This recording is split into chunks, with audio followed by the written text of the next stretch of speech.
So ayan. Good day everyone. This is Lab 13 or SIR35 Lab.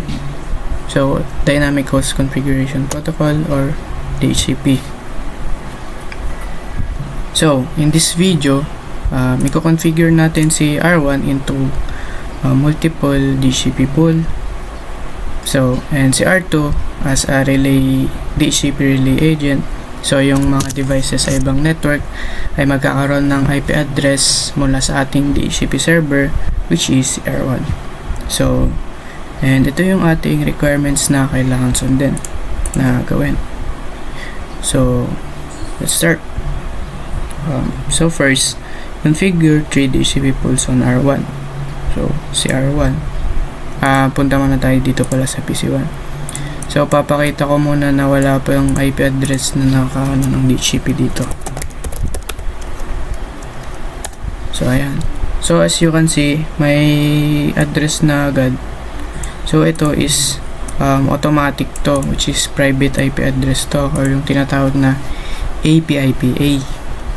So wala pang DHCP na naganap dito. So exit lang natin yan. Ayan.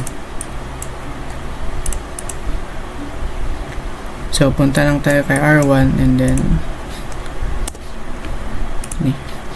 ayan, en or enable conft or configure terminal. So IP DHCP pool, ayan, 10 pool. Ayan, so network, yung range 10.0.0/24i255.2 255.255.0. Then default gateway. So default router 1 DNS server. So exit tayo. So sabi dito excluded address. So mag-exclude tayo ng address para hindi malist sa client yung mga IP address na to at magiging reserved address siya. So ganito lang yan, IP DHCP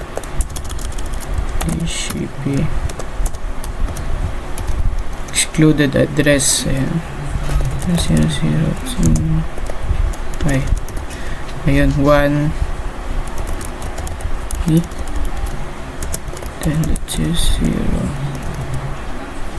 10. Ayan, so same logic lang sa step na una. Pool 20 pool. Ayan, network 255.255.24. Ayan, tapos default router DNS. Ayan, exit ulit. So exclude. So then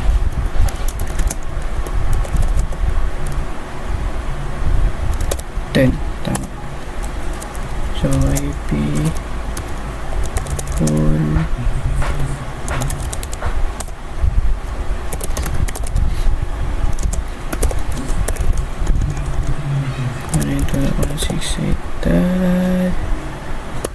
.12.0. Yan. So dapat yung mga host sa network 10.0.0.0/24 ay meron ng IP address. So yun, testingin natin dito sa PC1. Alis muna natin, then i-renew natin. Ayun, so meron na.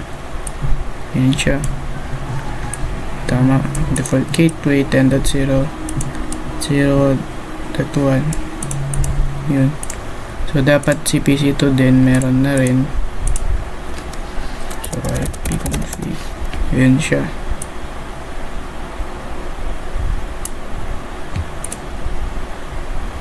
Okay.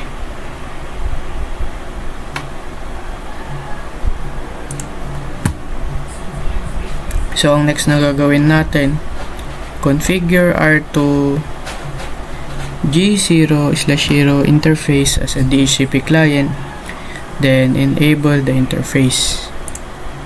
So, ayun.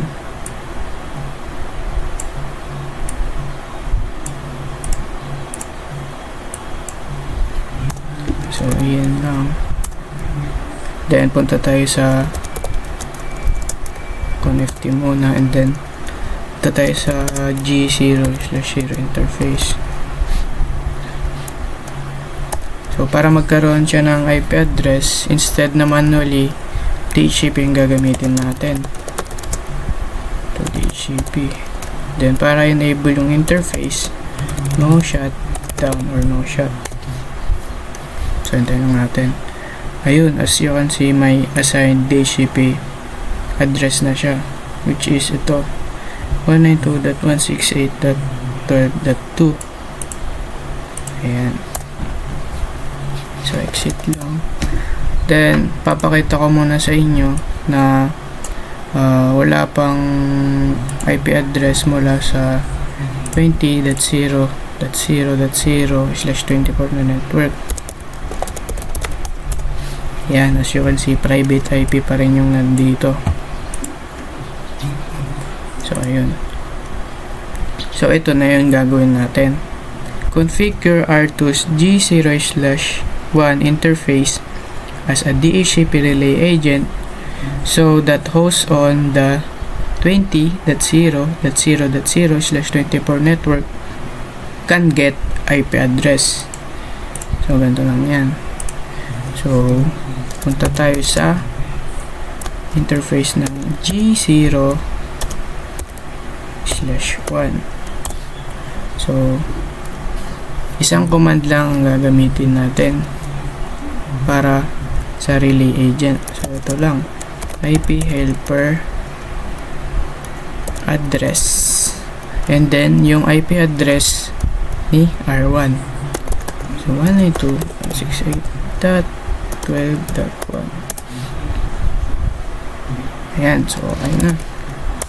Then, testingin ulit natin si PC3. So, release lang natin. Then, renew.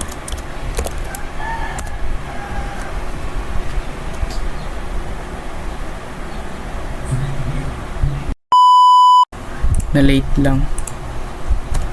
Ayan. Ayun, diba? 20.0.0/12. So, dito sa PC4, sa IP config, ayun, diba? Meron na rin siya. Ayun. Thank you sa panonood.